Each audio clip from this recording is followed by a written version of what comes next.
رسول صلی اللہ علیہ وآلہ وسلم ہر سفر میں، حضور کا کوئی بھی سفر بیویوں کے بغیر نہیں، سفر میں بھی بیویاں ساتھ رہتی. اور چونکہ اللہ کے رسول علیہ السلام کی ایک وقت میں 9 بیویاں رہی، نکاح تو 11 ہوئے لیکن ایک وقت میں 9 ایک ساتھ رہی، 9 سے زیادہ جمع نہیں ہو سکی. تو قرآن اندازی کی جاتی تھی کہ کس کو لے کر جائیں گے ساتھ میں، اور جس کے نام کا قرآن نکلتا تھا اسی کو ساتھ لے جاتے. حضور علیہ السلام جنگ میں بھی بغیر بیوی کے تشریف نہیں لے گئے، کوئی سفر بغیر بیوی کی. حجۃ الوداع کے موقع پہ گئے تو سب کو ساتھ لے گئے. یعنی حضور علیہ الصلوۃ والتسلیم جیسی ہستی بیوی کے بغیر آپ کو نظر نہیں آ رہے. اس سے بیوی کی اہمیت پتہ چلتی ہے.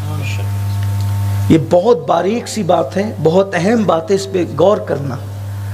تو سفر میں ازواج پاک رہتی تھی، اور سفر میں ازواج پاک رہتی تھی. کبھی کبھی تو ایسا بھی ہوتا، حضور کرم فرماتے تو اپنی سواری پر بھی اپنی ازواج کو ساتھ میں سوار کر لیتے.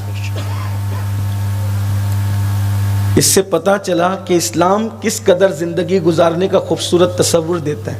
اب اگر کوئی عالم یا کوئی دیندار بندہ بیوی کو ساتھ میں اپنی سواری پر سوار کر لے تو 4 لوگ تو کہیں دیکھو ذرا ان مولانا کو کیا ہو گیا، پیر صاحب کو کیا ہو گیا، یہ تو بیوی کو ساتھ میں لے کے گھوم رہے. اللہ کے بندو، تم نے دین سیکھا ہی نہیں. ام المومنین سیدہ صفیہ رضی اللہ تعالیٰ عنہ کو حضور علیہ السلام نے اپنی سواری پر سوار کیا. فرماتی میں اتنی تھکی ہوئی تھی کہ تھکن کی وجہ سے بار بار میرا سر ڈول جاتا تھا. تو حضور علیہ السلام اپنے بازو کا سہارا دے کے کہتے تھے صفیہ صبر کرو، منزل قریب آ رہی. صفیہ صبر کرو، منزل اسلام کی تعلیم یہ ہے. بہرحال تو ایک سفر میں ام المومنین سیدہ عائشہ صدیقہ ساتھ تھی. اسی بھی بات اب میں مکمل کرتا ہوں.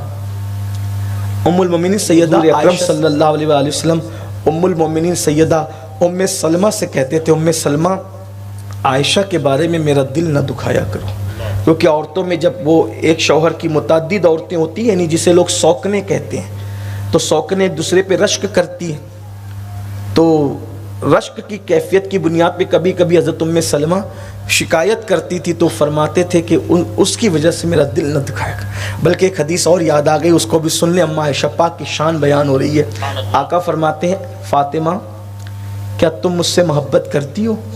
ہائے ہائے ہائے، اللہ اکبر. اب سیدہ پاک حضور سے اللہ اللہ، حضور علیہ الصلوۃ والتسلیم سے جس نے بے پناہ محبت کی ہے اسے سیدہ کائنات کہتے ہیں. سبحان اللہ، سبحان اللہ. اور حضور نے بھی پھر ان سے بے پناہ، لیکن حضور کا انداز دیکھیں. تم مجھ سے محبت، حضور بالکل کرتی ہوں. فرمایا کیا تم مجھ سے محبت نہ کرو گی جس سے میں محبت کرتا ہوں؟ اللہ اللہ. عرض کی یا رسول اللہ وہ کون ہے جس سے آپ بھی محبت کرتے اور مجھے محبت کا حکم دے رہے ہیں؟ فرمایا وہ تمہاری امی عائشہ صدیقہ ہے. سبحان اللہ. تم ان سے محبت کیا کرو. پھر بہت محبت کی اپنی امی سے، اور ساری ازواج پاک سیدہ پاک سے بہت محبت کرتی تھی. بلکہ سیدہ صفیہ رضی اللہ تعالیٰ عنہ جب نکاح ہوا تو سر سے لے کے پیر تک سونے سے لدی ہوئی تھی. جب آئی نا، بڑے سردار کی بیٹی تھی حضرت صفیہ رضی اللہ تعالیٰ عنہ، سونے سے لدی ہوئی تھی. اور جب سیدہ فاطمہ الزہرا کو پتہ چلا کہ حضور نے نکاح فرمایا ہے اور ایک ام المومنین کا اور اضافہ ہوا ہے، تو کنیز سے کہا کہ چلو امی جان کو مبارکباد دے کر آتے ہیں. اور جب حضرت صفیہ کے حجرے میں پہنچی مبارکباد دینے کے لیے تو لوگوں نے عرض کیا رسول اللہ اپنی شہزادی سے بہت پیار کرتے ہیں، ان کے لیے اٹھ کے کھڑے ہو جاتے ہیں. بتانے والوں نے بتایا تو سیدہ فاطمہ الزہرا جب آئی تو سیدہ صفیہ استقبال کے لیے کھڑی ہوئی اور کہا شہزادی رسول میں آپ کو کیا پیش کر سکتی ہوں؟ تحفے میں میرے پاس تو کچھ ہے نہیں، البتہ آج میرے پاس یہ جتنا سونا میں نے پہن رکھا ہے یہ سب میں اتار کر آپ کی خدمت میں پیش کرتی ہوں، آپ اس کو قبول فرما لیں. سیدہ فاطمہ الزہرا نے اس کو فوراً قبول کیا، اور قبول کرنے کے بعد اسی جگہ بغیر توقف کے فرمایا لے جاؤ اور اسے بیچ کر مدینے کے غریبوں میں تقسیم کر. سبحان اللہ، سبحان اللہ، سبحان اللہ. یہ بہت محبتوں کا ماحول تھا. حضور علیہ السلام کے گھر میں بہت پیار کا ماحول تھا. تو ایک سفر تھا، اس سفر میں اللہ کے رسول علیہ السلام نے اپنے ساتھ ام المومنین سیدہ عائشہ صدیقہ کو لیا. جب قافلہ چلتا تھا تو قافلہ رکتا تھا، منصوبے کے مطابق قیام کرتا تھا. ام المومنین سیدہ عائشہ صدیقہ اور خواتین جو تھی وہ کجاوے میں بیٹھ، پالکی جس کو ہم کہتے ہیں، وہ پالکیاں اونٹوں پہ رکھی ہوتی تھی اور عورتوں کا پردے کا مکمل انتظام ہوتا تھا، وہ اس میں بیٹھتی تھی۔ قافلہ رکا، رکنے کے بعد کیا ہوا کہ اونٹ سے اترتے، جیسے اونٹ بٹھایا جا رہا تھا تو ام المومنین اونٹ سے اترتے وقت اتری تو آپ کا ہار گلے سے ٹوٹ کر کے اونٹ کے نیچے گر گیا اور اس کے اوپر اونٹ بیٹھ گیا۔ اب ام المومنین کو جب احساس ہوا کہ ہار میرا، اور اتفاق کی بات اماں عائشہ صدیقہ کی وداعی کے وقت، وداعی سمجھتے ہیں نا، جب بیٹی باپ کے گھر سے رخصت ہوتی ہے شوہر کے گھر، تو اس وقت ان کی امی جان نے، حضرت سیدہ عائشہ صدیقہ کی امی جان نے وہ ہار تحفے میں دیا تھا۔ اور عورتیں اس بات کو زیادہ محسوس کرے گی میری بات کو کہ وداعی کے وقت جو تحفہ ماں باپ کے گھر سے ملتا ہے عورتیں اس کو بہت دل و جان سے عزیز رکھتی ہے، عورتوں کی فطرت ہے۔ تو ام المومنین سیدہ عائشہ صدیقہ رضی اللہ تعالیٰ عنہ کا ہار جو ہے وہ ٹوٹ کر کے گر گیا۔ اب آپ کے گلے کی طرف آپ کا ہاتھ پہنچا تو کہا میرا ہار، تو اللہ کے رسول سے عرض کی یا رسول اللہ میرا ہار گم ہو گیا۔ اس پر مہربان لوگ بہت باتیں بناتے ہیں اور کہتے ہیں کہ حضور کو تو اپنی بیوی کے ہار کا پتہ نہیں، وہ تمہاری ہار ہے، اس میں بہت ساری چیزیں ایسی ہوتی ہے کہ معلوم ہوتا ہے، بہت ساری چیزیں ایسی ہوتی ہے معلوم ہوتا ہے مگر کسی حکمت کے تحت توجہ ہٹا لی جاتی ہے۔ کہتے ہیں علم غیب نہیں، علم غیب نہیں، ہار نہیں پتہ، ہار نہیں پتہ۔ نادان کلمہ پڑھتا ہے اور توہین کے راستے نکالتا ہے۔ ارے بے شمار مرتبہ ایسا ہوتا ہے ملا جی کہ آپ اپنی تجوری کی چابی، بائک کی چابی اپنی جیب میں رکھ لیتے ہیں، پھر کہتے ہیں میری بائک کی چابی کدھر گئی؟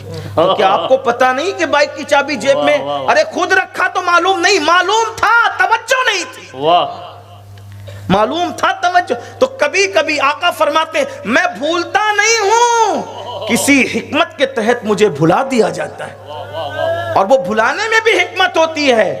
تو بہرحال اس پہ بڑی باتیں کی گئی۔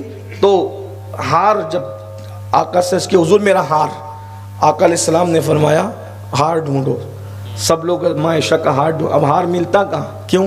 اس لیے کہ جہاں ہار گرا ہے اس پہ اونٹ بیٹھ چکا ہے، تو ہار ملنا کہاں ہے؟ اب وہ چوری تو ہو نہیں سکتا تھا، اس لیے کہ وہاں وہ لوگ تھے کہ روئے زمین نے اور چشم فلک نے انبیاء کے بعد اس سے بہتر جماعت دیکھی نہیں، وہ سب صحابہ تھے۔ اندازہ کریں غریب نواز سرکار کی نظر کے بارے میں بابا کتب فرماتے ہیں اکثر سرکار غریب نواز آنکھیں بند کر کے بیٹھتے تھے اور ہفتے میں کبھی کبھی یا کسی دن آنکھ کھول لیتے تھے، جس پہ نظر پڑ جاتی تھی ولایت کا مقام دے۔ جب غریب نواز کی نظر کا یہ عالم ہے تو غریب نواز کو غریب نواز بنانے والے مصطفیٰ جان رحمت کی نظر کا عالم، سبحان اللہ، اندازہ فرمائیں۔ اسی لیے صحابہ پر گفتگو کرنے سے پہلے حضور کی نگاہ کا بھی تصور کر لیا کرو۔ بہت اچھا۔ جب غریب نواز کی نگاہیں یہ بنا سکتی ہے تو نگاہیں مصطفیٰ کیا بنا سکتی ہے؟ مصطفیٰ جان رحمت کی نگاہوں کا کمال کیا ہے؟ نادان اگر وہ یافور جیسے دراز گوشت پر پڑ جائے تو اللہ تبارک و تعالیٰ اسے بھی جانوروں میں ممتاز کر دیتا ہے۔ اگر وہ قصوہ جیسی اونٹنی پر پڑ جائے اللہ اسے اونٹنیوں میں ممتاز کر دیتا ہے، حتیٰ کہ اگر سوکھے تنے کو صحبت عطا کر دے تو سوکھا تنا بھی درختوں میں ممتاز ہو جاتا ہے۔ اگر احد پہ توجہ کریں وہ پہاڑوں میں ممتاز ہو جاتا ہے، جب پہاڑ پہ توجہ ہو تو وہ پہاڑ میں ممتاز ہے، درخت کے تنے پہ توجہ ہو تو وہ درختوں میں ممتاز ہے، گدھے پہ توجہ ڈال دے تو وہ جانوروں میں ممتاز ہو جائے، اونٹنی پہ توجہ ڈال دو تو پھر وہ اونٹنیوں میں ممتاز ہو جائے، تو پھر حضور کسی انسان پہ توجہ ڈال دے تو پھر وہ انسانوں میں کیوں ممتاز نہ ہو جائے؟ امام کہتے ہیں تن من دھن تیرے قدم پروارے کیا نصیبے ہیں تیرے یاروں کے، جس مسلمان نے دیکھا انہیں ایک نظر اس نظر کی بصارت پہ لاکھوں سلام نکل گئی۔ عرض کر رہا تھا چوری تو ہو سکتا نہیں تھا، وہ ہار اونٹ کے نیچے چھپ گیا تھا، سب ڈھونڈ رہے ہیں اماں عائشہ پاک کا ہار، اور دیر ہو رہی ہے۔ اب اسی ڈھونڈا ڈھونڈی میں اتنی تاخیر ہو گئی کہ نماز کا وقت آ گیا۔ دھیان کرنا، حضور علیہ السلام نے جو ٹائم دیا تھا، جو وقت دیا تھا، سمجھانے کے لیے کچھ اس کی شرح کر رہا ہوں، جو ٹائم دیا تھا، جو وقت دیا تھا، قافلہ کچھ کر جانا تھا، نماز کے لیے آگے کہیں اور رکنا ہوگا، لیکن یہاں ہار ڈھونڈنے میں اتنا وقت چلا گیا کہ نماز کا وقت آ گیا۔ اب وہ ہزاروں لوگ، صحابہ کہتے حضور پانی وضو کیسے کریں، کسی کو غسل کی حاجت ہے غسل کیسے کریں، تاخیر ہو گئی جانوروں کو پانی کیسے پلائیں۔ اللہ کے رسول علیہ السلام کی بارگاہ میں عرضی لگائی گئی، حضور علیہ الصلوۃ والتسلیم کو جلال آ گیا۔ ام المومنین کی خاطر قافلہ روکا گیا تھا، اور ایک ام المومنین کی خاطر پورا قافلہ روکا حضور علیہ السلام۔ کتنی محبت تھی، کتنا پیار تھا۔ حضور علیہ السلام کو جب جلال آیا تو جلال آنے کی بنیاد پر حضور کو جب غصہ آتا تھا، جلال آتا تھا تو چہرہ سرخ، خوبصورت بہت تھی نا، چہرہ سرخ ہو جاتا تھا۔ اور یہاں حضور کی میں بتانا اپنی، جب حضور علیہ السلام کا حلیہ بیان کریں تو ادب یہ ہے کہ اپنی طرف اشارہ نہ کریں، لیکن صرف بتا دوں کہ انسان کی جو پیشانی ہوتی ہے، ناک کے اوپر کا حصہ، وہاں 2 رگیں تھی، وہ رگ جو ہے وہ غصے کے وقت ظاہر ہوتی تھی، اللہ اللہ، رگ ہاشمیت، ہائے ہائے ہائے ہائے، اور وہ پھر اس جلال کی کیفیت میں چہرہ ایسا لگتا تھا جیسے گلاب کی طرح تمتما رہا ہو، حسن اور بڑھ جاتا تھا۔ کیا وہ ذات تھی، مسکرائیں تو بھی حسن بکھیر دے، جلال میں آ جائیں تو بھی حسن بکھیر دے، ہر اعتبار سے حسن ہی حسن تھا، وہاں کوئی عیب کا تصور ہی نہیں تھا، وہ کمال حسن حضور ہے کہ گمان نقص جہاں نہیں، یہی پھول خار سے دور ہے، یہی شمع ہے کہ دعا نہیں۔ جب جلال آیا تو انگلی دیکھیں، اتنے جلال میں بھی پورا لشکر پریشان ہے پانی کے لیے، اور حضور کو آ گیا جلال، اس جلال میں بھی نہ زبان سے کوئی جملہ نکلا، نہ کوئی بات کی، بس اتنا انگلی کا ایک کچھوکا دے کر یہاں اما جان عائشہ پاک کو کہا تم نے مشقت میں ڈال دیا سب، تم ہار گما دیا ہار، اور سب مشقت میں پڑ گئے۔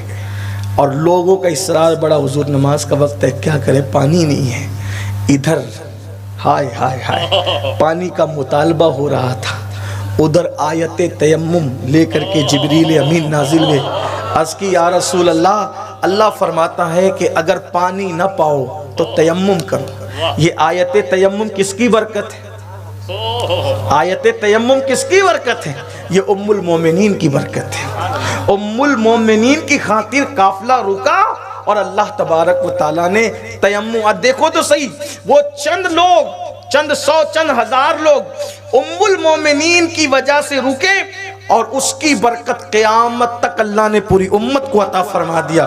اب کوئی بھی سفر کرے گا، اس کو پانی نہ ملے گا، پانی ڈھونڈے، اس کے جو مسائل نہیں ملے گا، تو وہ تیمم کر کے نماز پڑھ لے، اس کی نماز ہو گئی۔ اگر غسل فرض ہو جاتا ہے تو غسل کی نیت سے تیمم کر لے، وہ اتنے وقت تک کہ پاک مانا جائے گا۔ اندازہ فرمائیے کس کی برکت ہے؟ تو جس وقت تیمم کی آیت آئی، حضور علیہ السلام نے مسکرا دیا، کیونکہ امت کے لیے حضور آسانی چاہتے تھے، مشکل نہیں چاہتے تھے۔ حضور نے مسکرا دیا تو کہنے والے کہنے لگے، اے آل ابو بکر، یہ پہلی برکت نہیں ہے تمہاری، اللہ اکبر، تمہاری برکت سے اللہ رب العزت نے ہمیں تیمم کی آسانی عطا فرما دی۔ لیکن رکے کس؟ ام المومنین تو اپنی جگہ، حضور نے بیوی کی خاطر، اللہ کے رسول علیہ السلام نے بیوی کی خاطر قیام فرمایا، ٹھہرے۔ پورے لشکر کو کتنی محبت تھی۔ آج بتائیں یہ محبت کا تصور ہے کہاں؟